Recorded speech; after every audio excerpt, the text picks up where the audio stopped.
The Gerotype arrived at the Boston Medical Society on March 15, 1862, wrapped in brown paper and bearing no return address. Inside a haunting image, a pale young man lying peacefully in a coffin, eyes closed, hands folded across his chest, in the traditional pose of Victorian death photography. Nothing seemed unusual about the portrait until Dr. Samuel Hayes noticed something that made his blood run cold. Scratched faintly into the silver surface of the photograph were barely visible marks. Tiny lines that appeared to be fingernail scratches, as if someone had desperately clawed at the image from behind. The accompanying note was brief. Thomas Copeland died February 28, 1861. Millbrook, Massachusetts. May God forgive what I have done.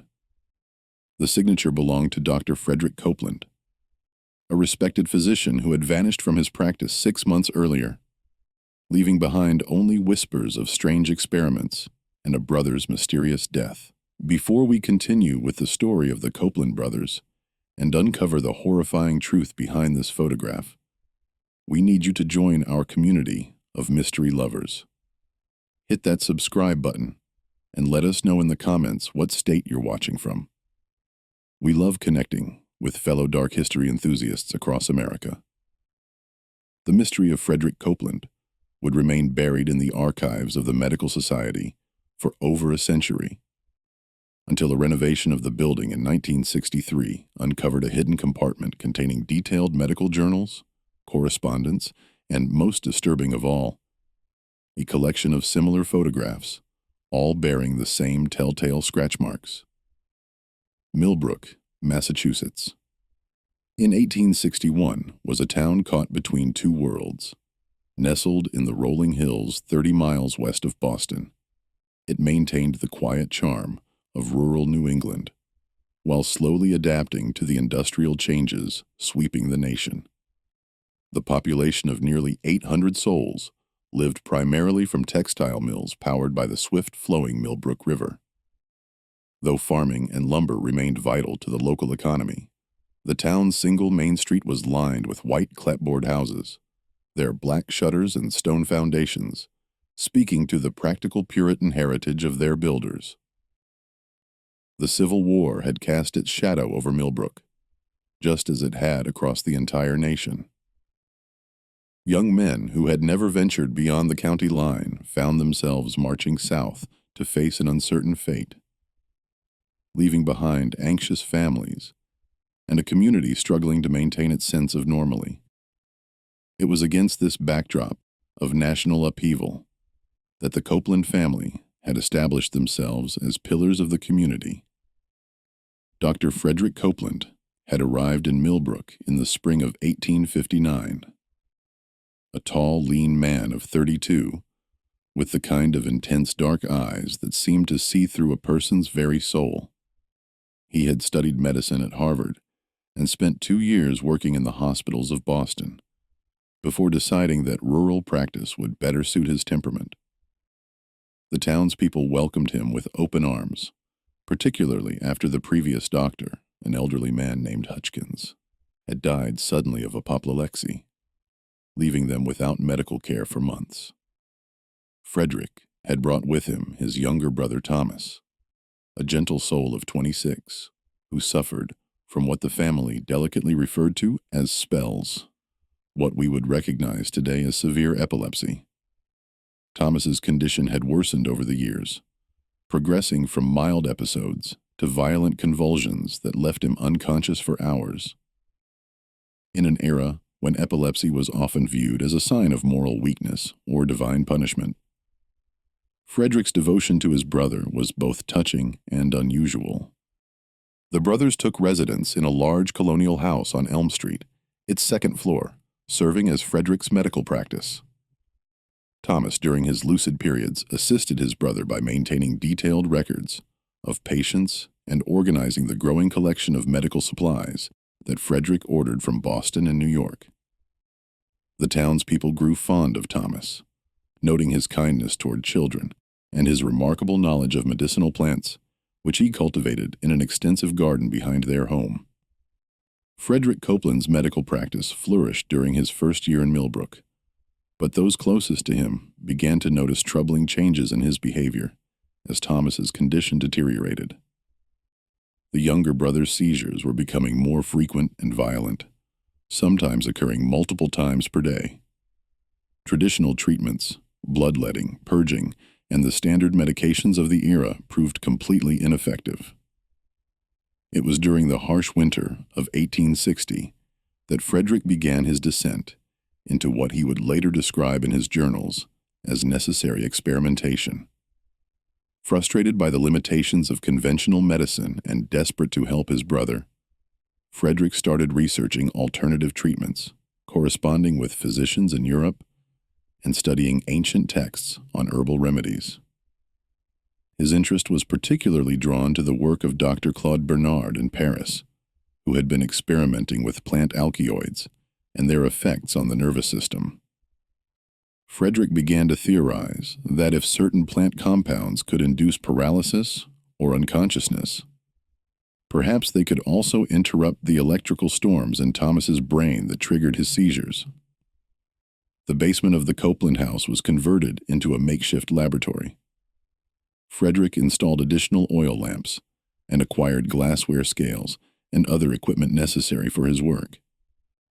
He began with simple extracts from common plants: willow bark for its pain-relieving properties, digitalis from foxglove for heart conditions, and various sedative herbs. His early experiments were conducted on laboratory mice that he acquired from a colleague in Boston. Thomas, aware of his brother's research, became an eager participant in what Frederick described as carefully controlled therapeutic trials. The younger brother was willing to try anything that might provide relief from the increasingly debilitating seizures that were destroying his quality of life. Frederick's journals from this period reveal a methodical approach that gradually spiraled into dangerous obsession. His early entries show careful documentation of dosages, effects, and side effects. He noted that certain combinations of plant alkaloids could indeed reduce the frequency of Thomas's seizures, but the therapeutic window was narrow, and the line between treatment and toxicity was razor thin. As winter deepened, Frederick's experiments became more aggressive. He began working with more dangerous compounds, extracts from belladonna, which could cause hallucinations and cardiac problems, and derivatives of aite, a plant so toxic that even small amounts could prove fatal. His justification, recorded in increasingly erratic handwriting, was that Thomas's seizures were becoming so severe that any risk was worthwhile if it might provide a cure. The transformation in Frederick's personality became apparent to his patients and neighbors, where once he had been warm and engaging, he became withdrawn and secretive. He started refusing social invitations and spent most of his free time locked in his basement laboratory. Patients began to comment on his haggarded appearance and the way his hands shook when he thought no one was watching.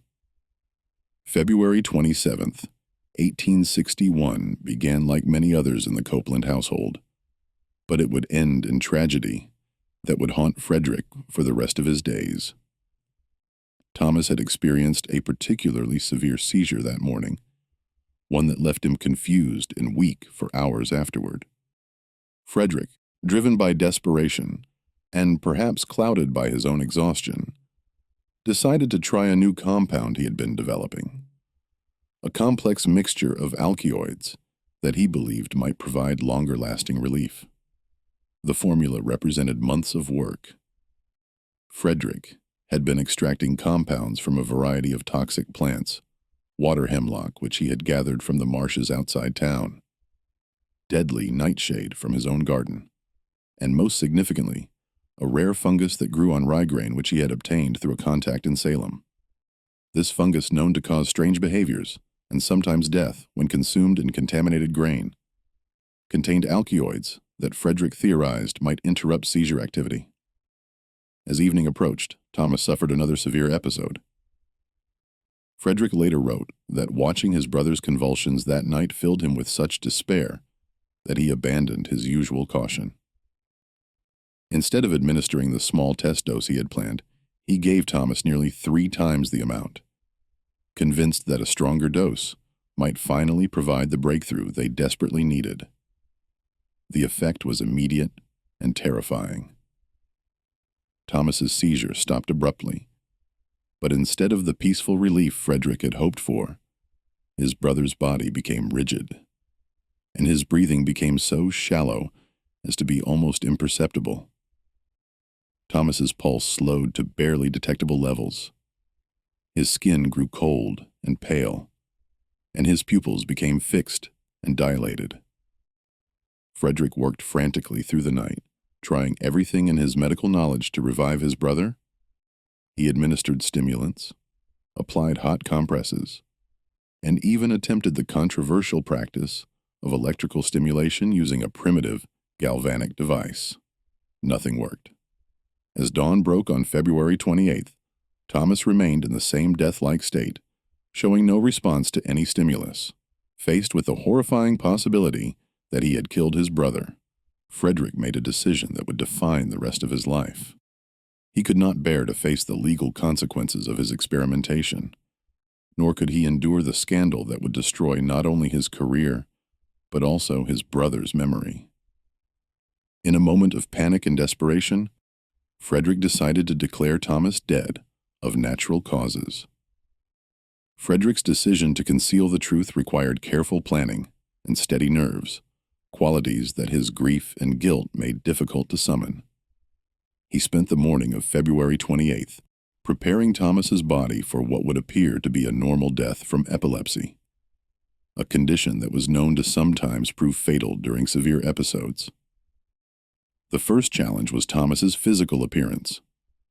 The compounds Frederick had administered had left his brother's skin with an unnatural pallor, and his limbs rigid in a way that didn't quite match normal rigor mortis. Frederick used his medical knowledge to address these issues, applying cosmetics to restore some color to Thomas's face, and manipulating his limbs to achieve a more natural position. More problematic was the question of witnesses.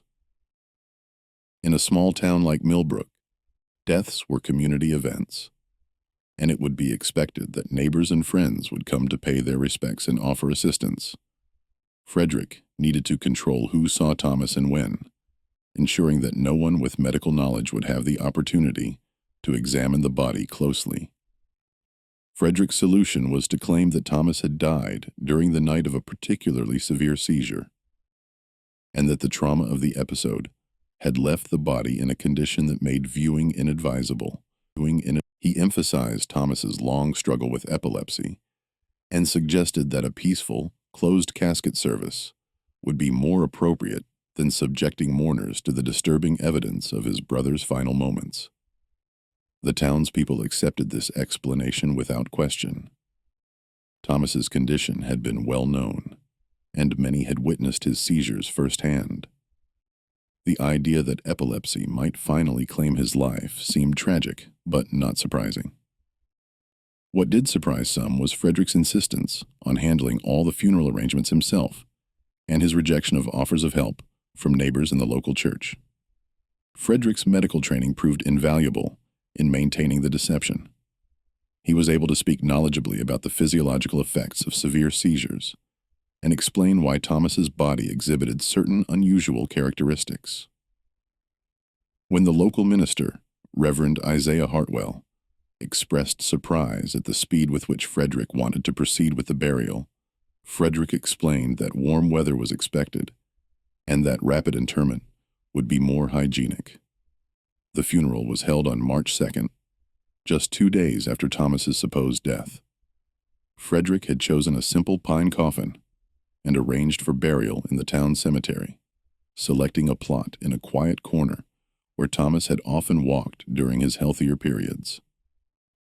The service was well attended, with nearly half the town coming to pay their respects to the gentle young man who had endured so much suffering. During the service, Frederick maintained a stoic demeanor that impressed many mourners. What they interpreted as quiet strength was actually Frederick's desperate effort to avoid breaking down under the weight of his guilt and terror. He delivered a brief eulogy, praising Thomas's courage in facing his illness and his kindness toward others despite his own suffering. It was Reverend Hartwell who suggested the post-mortem photograph, a common practice in 1861 when photography was still expensive, and many families had no other images of their deceased loved ones. Frederick initially resisted the idea, terrified that a photograph might somehow reveal the truth about Thomas's condition. But the Reverend's gentle insistence and the expectations of the community made refusal impossible without arousing suspicion.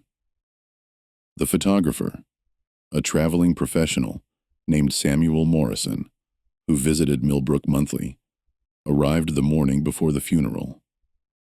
Morrison was experienced in post-mortem photography and approached his work with the solemnity and skill that such occasions demanded.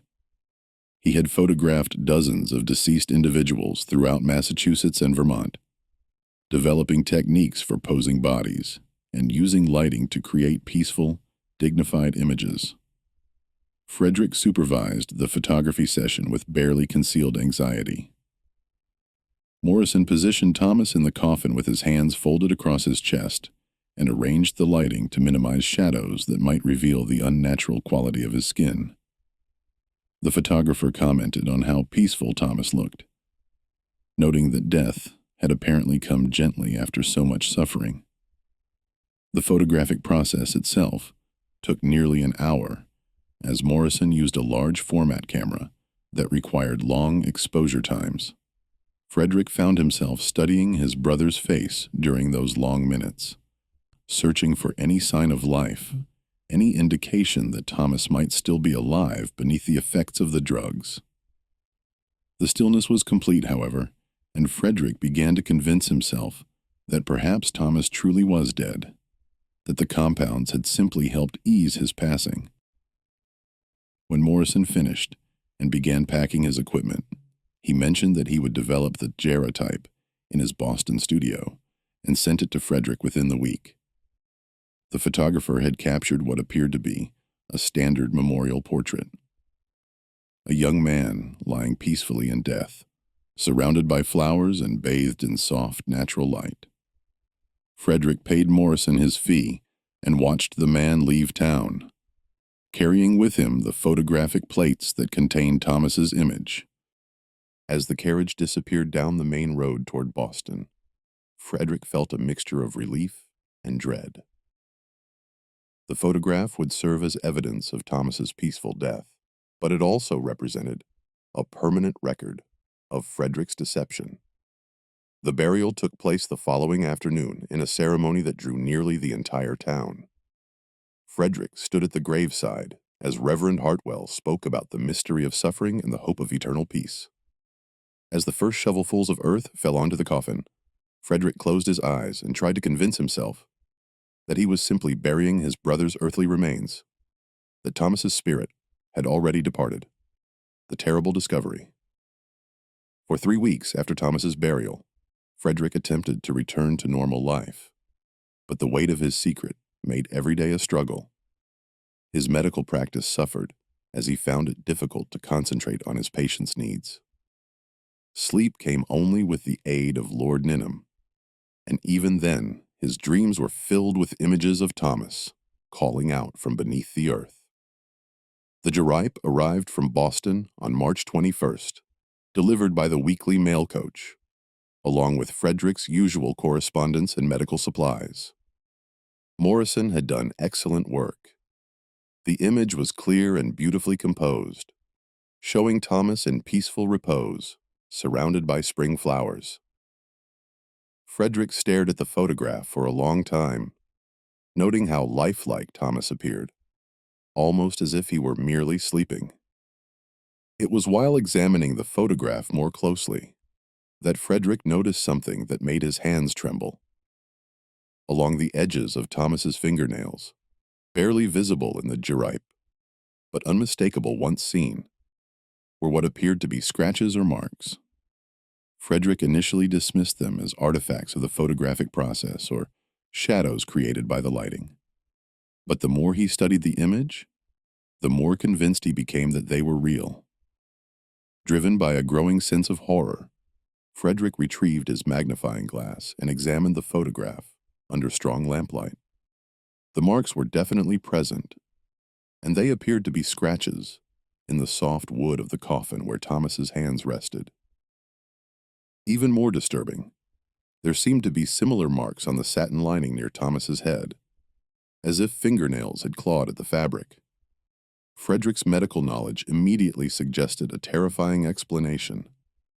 If Thomas had not been completely dead when buried, if the compounds had merely induced a death-like coma, then these marks might represent desperate attempts to escape from the coffin. The idea was so horrible that Frederick initially refused to accept it. But as he continued to study the photograph, the evidence became impossible to ignore. Sleep became impossible that night. Frederick wrestled with the implications of what he was seeing.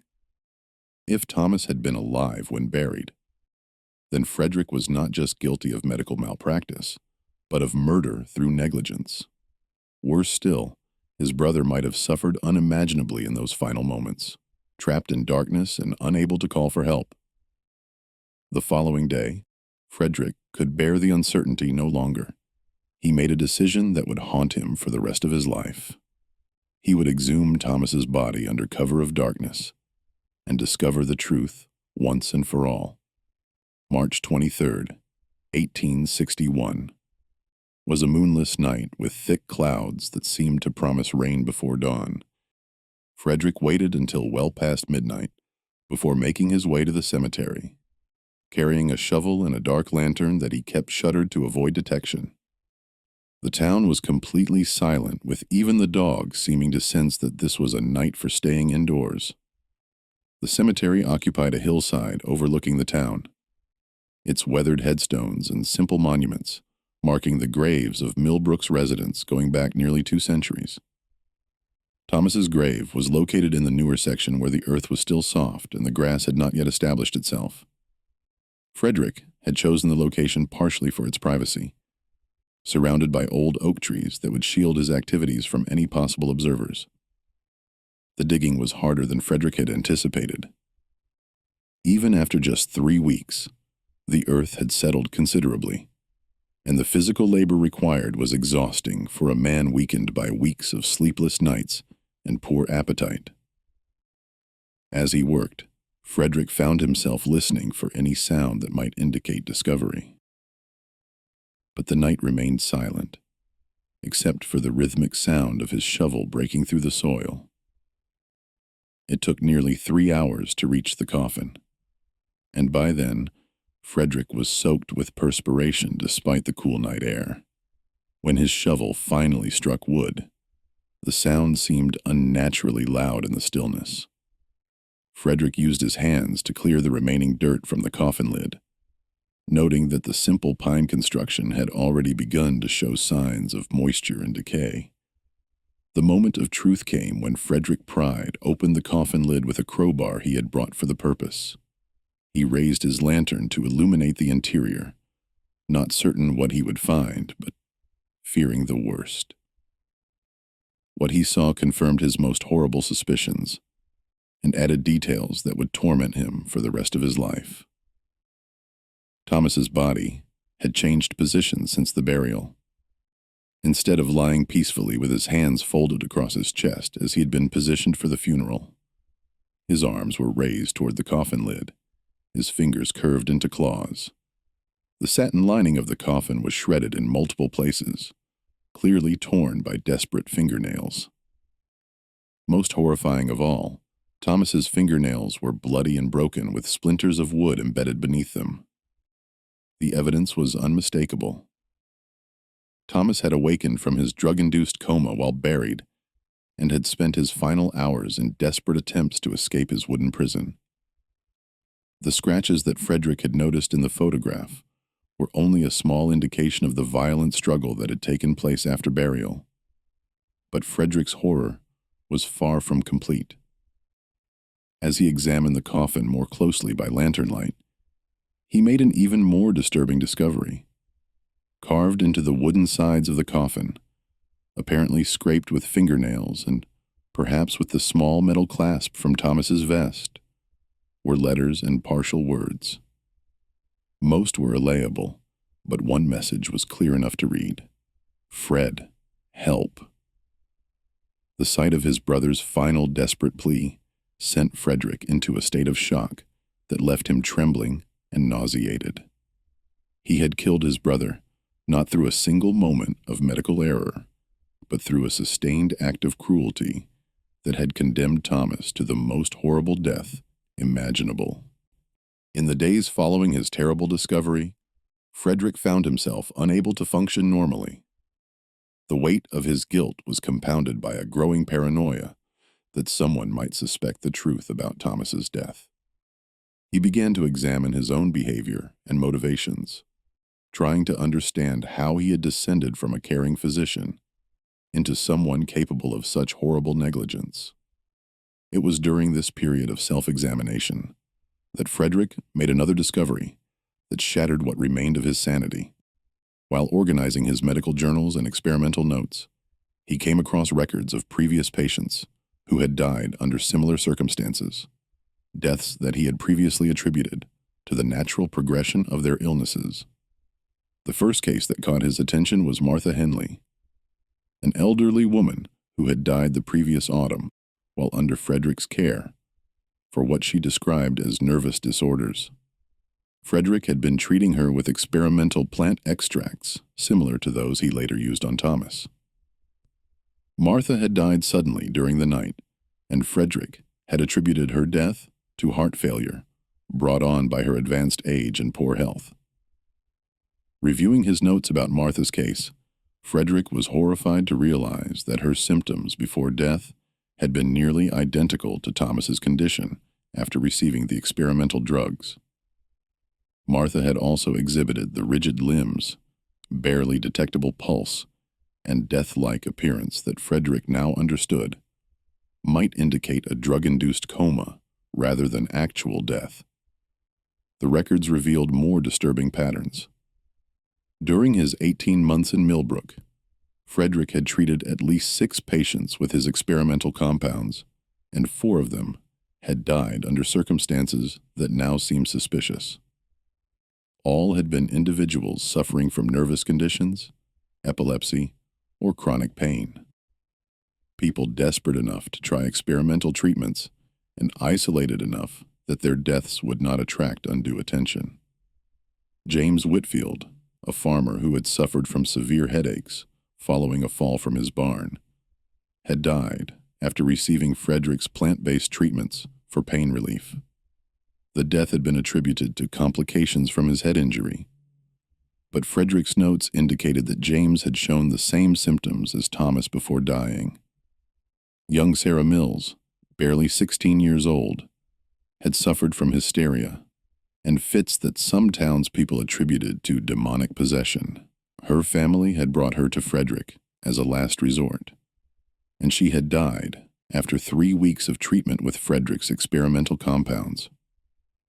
Her death had been attributed to the severity of her condition, but Frederick now recognized the familiar pattern of symptoms. Most disturbing of all was the case of Timothy Watson, a Civil War veteran who had returned to Millbrook with what we would now recognize as what was then called soldier's heart. Symptoms of psychological trauma from battle. Timothy had experienced nightmares, violent outbursts, and periods of deep melancholy that made normal life impossible. Frederick had treated him with experimental drugs intended to calm his mind, and Timothy had died suddenly after appearing to improve. As Frederick reviewed these cases, with his new understanding of what his compounds could do, he realized that he might have buried alive not just his brother, but potentially several other people. The thought that other innocent victims might have suffered Thomas's fate sent Frederick into a spiral of guilt and terror that made normal life impossible. The realization that he might have committed multiple murders transformed Frederick's guilt into something approaching madness. He began to experience symptoms that mirrored those of his former patient, Timothy Watson. Nightmares, paranoid delusions, and a growing inability to distinguish between reality and the horrific scenarios his imagination created. Frederick's medical practice collapsed as he became unable to treat patients without being overwhelmed by visions of their potential suffering. Every prescription he wrote, every treatment he recommended, seemed to carry the possibility of inflicting the same horrible fate he had visited upon Thomas, and possibly others, the townspeople of Millbrook began to notice Frederick's deterioration. Patients complained that he seemed distracted and nervous during examinations, often stopping mid-sentence to stare out the window or ask seemingly random questions about their families and burial preferences. His appearance became disheveled, and he developed a nervous habit of constantly washing his hands as if trying to cleanse himself of invisible blood. Frederick's paranoia grew to encompass the entire town. He became convinced that people were watching him, waiting for evidence of his crimes. Every conversation seemed to contain hidden meanings. Every glance suggested suspicion. When children played in the cemetery near Thomas's grave, Frederick was certain they were looking for signs of disturbance. When Reverend Hartwell asked about his health during Sunday services, Frederick heard accusations in the minister's concerned words. The breaking point came in early June when Frederick received a visit from Dr. Samuel Hayes of the Boston Medical Society. Hayes had come to Millbrook to discuss Frederick's application for membership in the society, a professional honor that would have significantly advanced his career. During their conversation, Hayes mentioned his interest in Frederick's research into plant-based treatments for nervous disorders. Frederick's reaction to this innocent inquiry was so extreme that it alarmed his visitor. He became agitated and defensive, insisting that his research had been purely theoretical and that he had never experimented on human subjects. When Hayes pressed for details about Frederick's published papers on alkaloid extracts, Frederick abruptly ended the meeting and asked his guest to leave immediately. That night, Frederick made his final decision. He could no longer bear the weight of his crimes, and he could not continue to live with the knowledge that other families might have lost loved ones to his reckless experimentation. He spent the entire night writing a detailed confession that outlined not only Thomas's death, but also his suspicions about the other patients who had died under his care. Just when we thought we'd seen it all, the horror in Millbrook intensifies. If this story is giving you chills, share this video with a friend who loves dark mysteries. Hit that like button to support our content, and don't forget to subscribe to never miss stories like this. Let's discover together what happens next in Frederick's terrifying confession. Frederick's confession filled nearly 30 pages of careful handwriting, detailing not only the specific circumstances of each suspicious death, but also his methods for concealing the evidence and his growing realization of what he had done. The document revealed a systematic pattern of experimentation that had turned the entire town of Millbrook into Frederick's unwitting laboratory. The confession described how Frederick had carefully selected his victims from among the most vulnerable members of the community, those suffering from conditions that were poorly understood and for which conventional medicine offered little hope. These patients were often desperate enough to try experimental treatments and socially isolated enough that their deaths would not prompt extensive investigation. Frederick's methods had become increasingly sophisticated over time. He had learned to time his experimental treatments to coincide with periods when his patients' conditions were already deteriorating, making sudden death seem like a natural progression of their illnesses. He had also become skilled at mimicking the symptoms of various diseases, using his medical knowledge to make drug-induced deaths appear to be the result of heart failure, stroke, or complications from existing conditions. The confession revealed that Frederick had maintained detailed notes on all his experiments, including careful observations of the effects of different plant compounds and dosage levels. These notes were hidden in a secret compartment behind a bookshelf in his study, along with samples of the various alkaloids he had extracted and purified. Most chilling of all, the confession included Frederick's growing suspicion that some of his earlier victims might also have been buried alive. He described subtle signs he had noticed during the preparation of bodies for burial, fingernail damage that he had attributed to the final throes of death, minor changes in body position between the time of death and funeral preparation, and small tears in burial clothing that might have indicated struggle. After completing his confession, Frederick faced a choice between surrender to authorities and flight. The prospect of trial and execution terrified him, but equally frightening was the thought of the scandal that would engulf not only him, but also the innocent townspeople who had trusted him.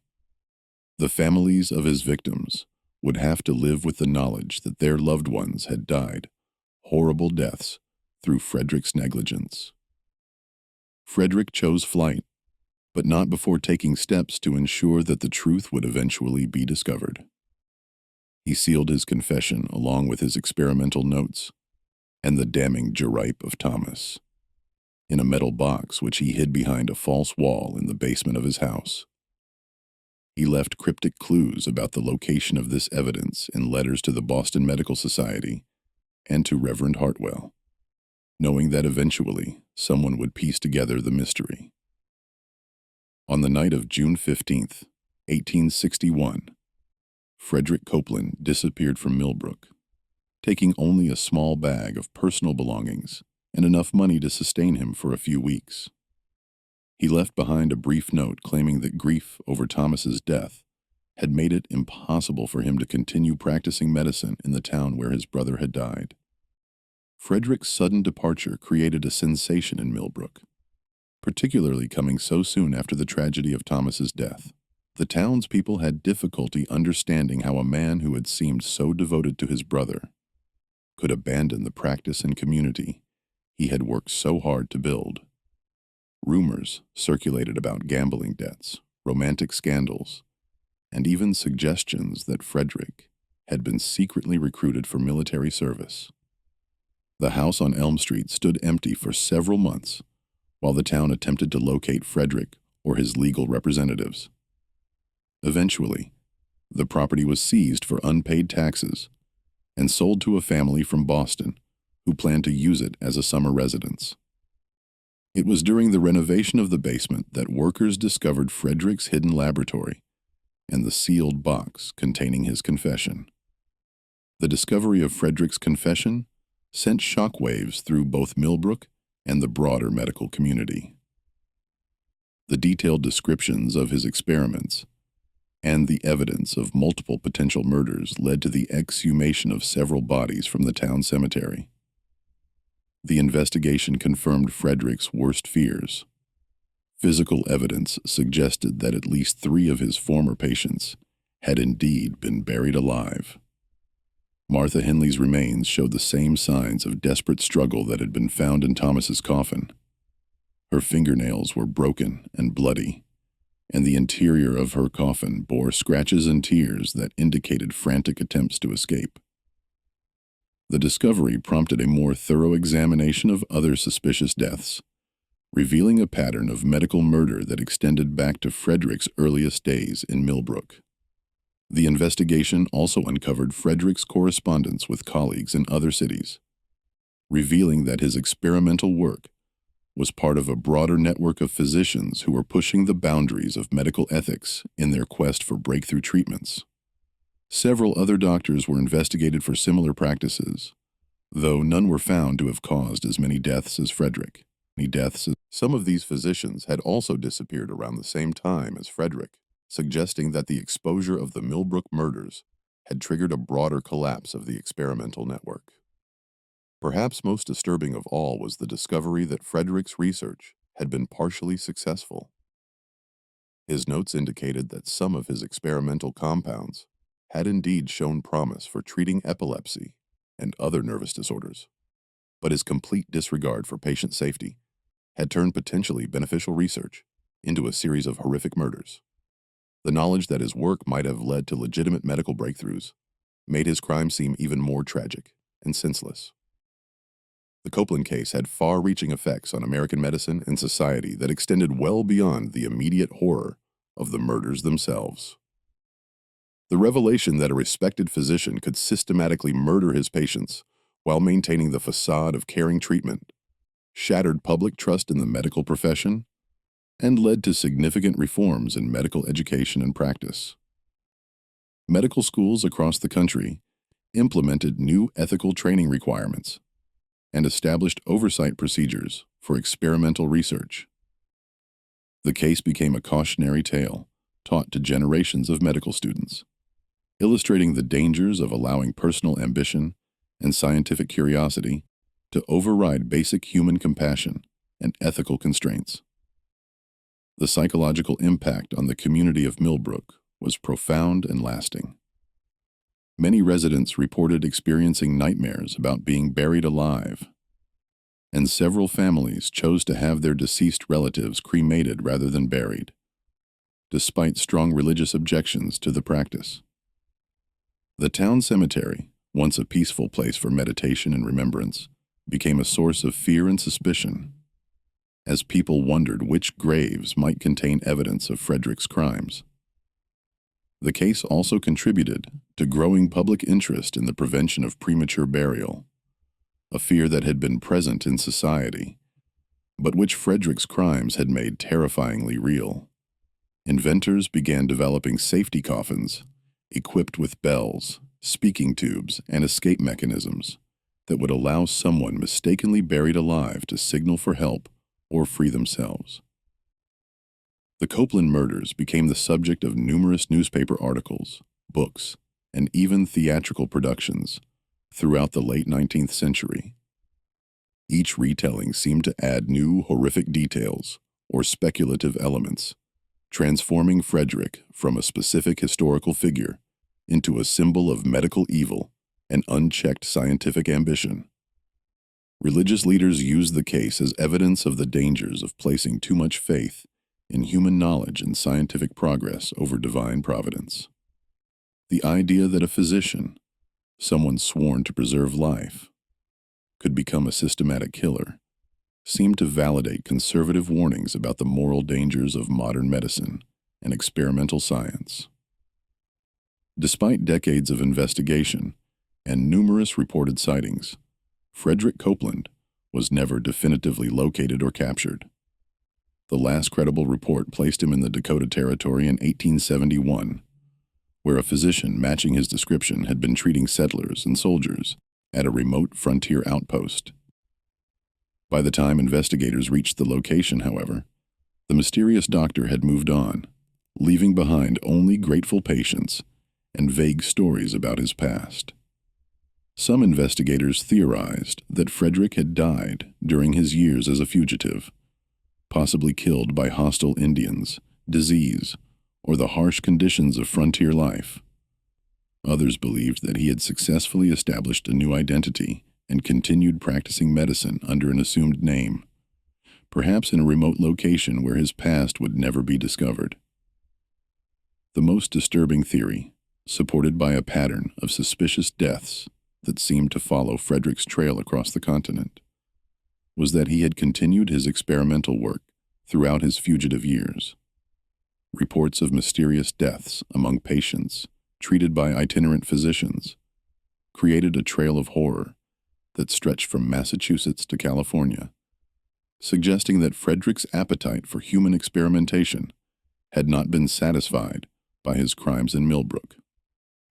One particularly compelling account came from a mining camp in Colorado, where a doctor calling himself Francis Coleman had treated several miners for various ailments in 1869. 3 of his patients had died under circumstances remarkably similar to the Millbrook murders. Sudden deaths following experimental treatments, rapid burial, and later evidence suggesting possible premature interment. The doctor had disappeared immediately after the third death, taking with him detailed medical notes and a collection of plant specimens. Another credible sighting occurred in Oregon Territory in 1873, where a physician named Frederick Copeland had. In 1875, 14 years after Thomas Copeland's death, a revelation emerged that added yet another layer of horror to the already nightmarish case. Samuel Morrison, the traveling photographer who had taken Thomas's post-mortem portrait, came forward with information that he had kept secret since the day of the photography session.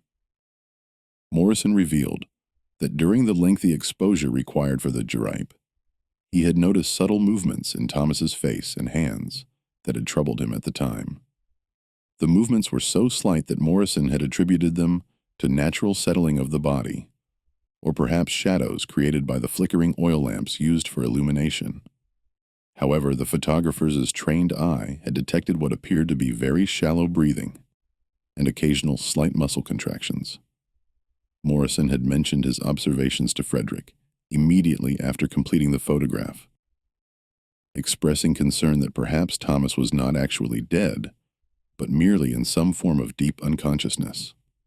Frederick had dismissed these concerns, explaining that such movements were common in recently deceased individuals and resulted from the gradual cooling of the body and settling of body fluids.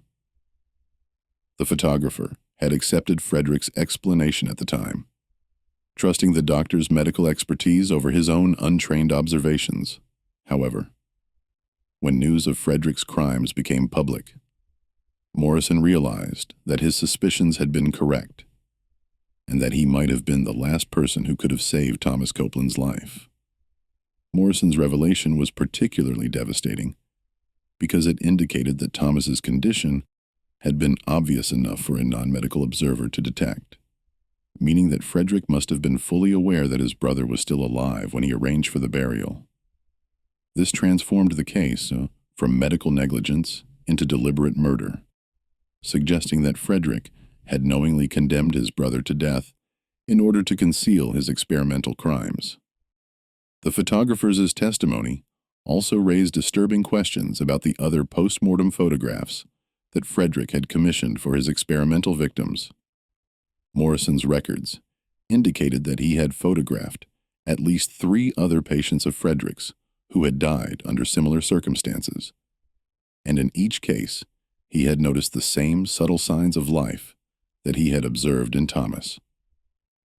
The revelation about Morrison's observations sent the community of Millbrook into a state of near panic that persisted for years after Frederick's disappearance. Residents became obsessed with the fear of premature burial, and several families demanded that recently buried relatives be exhumed for examination. The town cemetery became a scene of constant activity as investigations continued and families sought reassurance about their loved ones. The psychological impact on the townspeople was profound and long-lasting. Many residents reported being unable to sleep, haunted by thoughts of their deceased relatives, potentially suffering the same fate as Thomas Copeland. Some families took extreme precautions, such as delaying burials for extended periods or insisting on elaborate procedures to verify death before interment. Local physician Dr. William Brennan, who had taken over Frederick's practice, found himself overwhelmed not only with medical cases, but also with demands from anxious residents for reassurance about deaths that had occurred months or even years earlier. Dr. Brennan was forced to develop new protocols for verifying death, including extended observation periods and multiple examinations before declaring a patient deceased. The fear of premature burial became so pervasive that it began to affect the living as well as concerns about the dead. Several residents developed what we would now recognize as panic disorders, becoming convinced that they themselves might fall victim to the kind of death-like coma that had claimed Thomas and others. This fear led to an epidemic of hypochondria and anxiety that further taxed the community's psychological resources. The local church, led by Reverend Hartwell, attempted to provide spiritual comfort and rational perspective on the crisis. But even religious faith seemed inadequate to address the horror of what had been discovered. Sunday sermons that once focused on salvation and eternal life now grappled with questions about suffering, evil, and the failure of trusted institutions to protect the innocent. The exposure of Frederick Copeland's crimes sent shockwaves through the American medical establishment that reverberated for decades. Medical journals published extensive analyses of the case, attempting to understand how a properly trained physician could descend into such systematic evil and what safeguards might prevent similar tragedies in the future.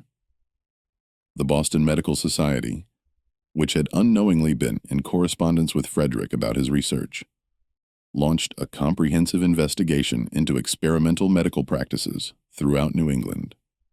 The investigation revealed that Frederick's crimes were part of a broader pattern of unethical experimentation that had been largely hidden from public view and professional oversight.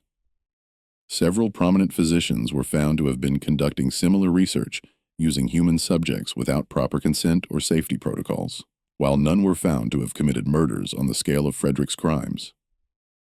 The investigation revealed a troubling disregard for patient welfare among researchers who prioritized scientific advancement over human safety.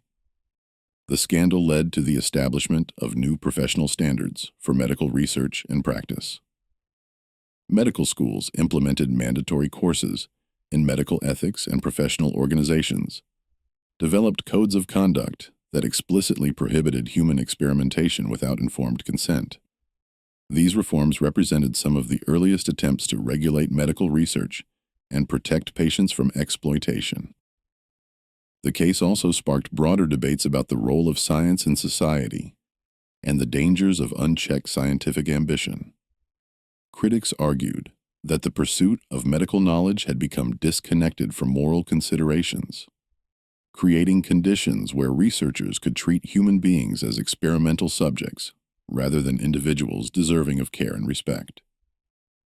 As news of the Copeland case spread beyond American borders, it prompted investigations into similar practices in other countries. European medical authorities launched reviews of experimental research programs, particularly those involving alkaloid compounds and treatments for nervous disorders. Several cases of suspicious deaths were identified that shared characteristics with Frederick's murders. The international scope of the investigation revealed that Frederick had been part of a network of researchers that extended across the Atlantic. Correspondence found in his hidden archives included letters from physicians in London, Paris, and Vienna, who were conducting similar experiments with plant-based compounds. Some of these foreign colleagues had also disappeared around the time that Frederick's crimes were exposed, suggesting that the scandal had triggered a broader collapse of the experimental network. British authorities identified at least 2 cases in London where patients treated with experimental alkaloids had died under circumstances similar to the Millbrook murders.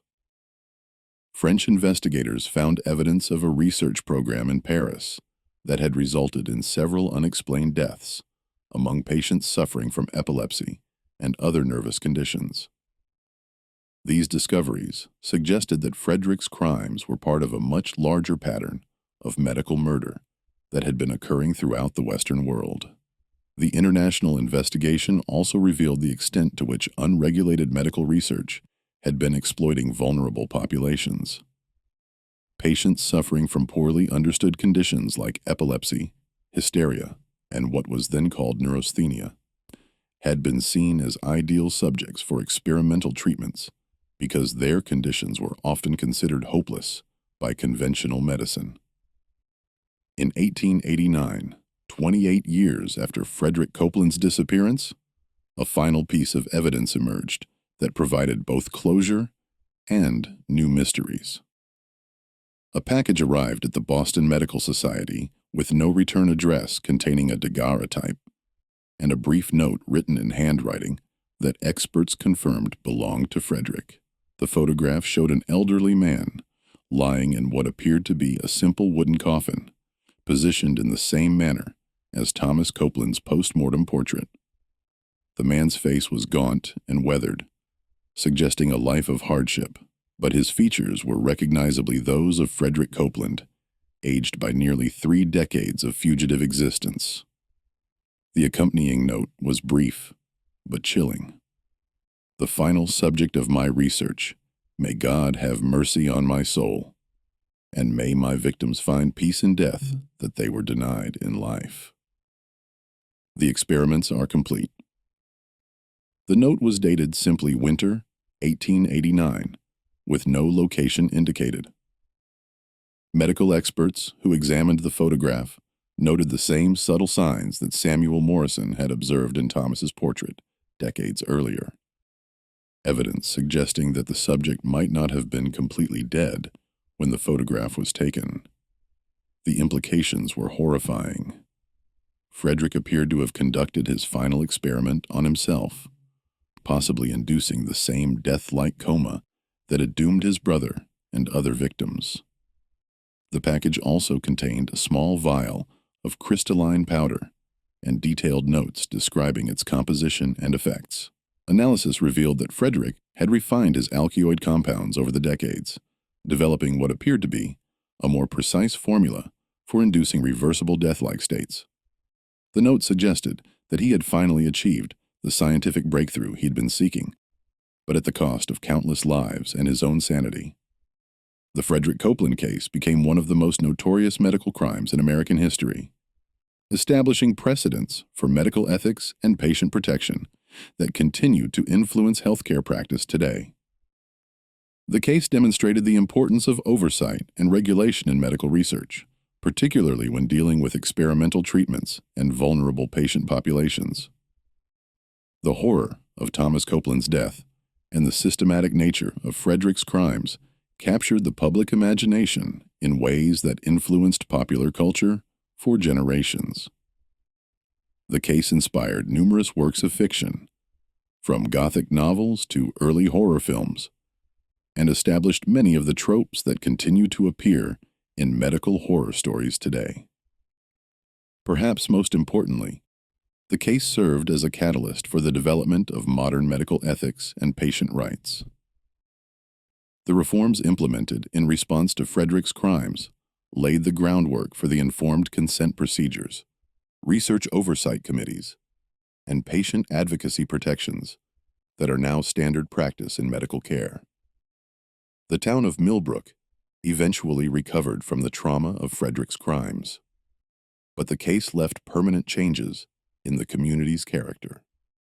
The cemetery, where Thomas and Frederick's other victims were buried, became a site of pilgrimage for those interested in medical history and the dark side of scientific progress. A memorial, erected in 1901, honors the victims and serves as a reminder of the importance of maintaining ethical standards in medical practice. This mystery shows us how the pursuit of knowledge, when divorced from compassion and ethical constraints, can transform healers into monsters and turn scientific progress into instruments of horror. The Copeland case reminds us that medical advancement must always be balanced with respect for human dignity and the fundamental principle that patients must be protected, not exploited, by those entrusted with their care. What do you think of this story? Do you believe everything was revealed about Frederick Copeland's fate? Or do you think there are still secrets buried in the archives of medical history? Leave your comment below and share your theories about what really happened to the doctor who photographed death before it arrived. If you enjoyed this tale and want more horror stories like this, subscribe, hit the notification bell, and share with someone who loves dark mysteries. See you in the next video.